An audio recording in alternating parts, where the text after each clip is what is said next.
ఏవండో ఇంట్లో కూర వండనప్పుడు వండిన కూర నచ్చినప్పుడు అయితే ఆవకాయతో తినుంటారు, లేకపోతే ఆమ్లెట్ పరుచుకుని ఉంటారు. కానీ ఈసారి మాత్రం అదే ఆవకాయ అవే గుడ్లతో ఆవకాయ ఫ్రైడ్ రైస్ చేయండి. అదేంటండి మొహం మల్లెపూల ముచ్చటగా ఎడతారు అనుకుంటే మోసం తట్టుకున్నట్టు వికారంగా ఎట్టారు. అంత అనుమానం అక్కర్లేదండి.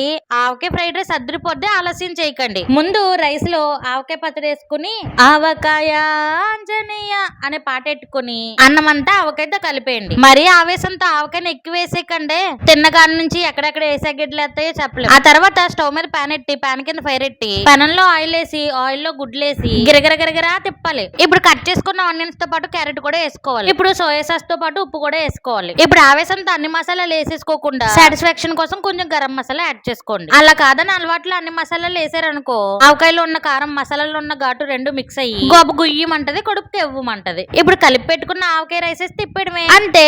అద్భుతో అద్భుత అద్భుతోభ్య.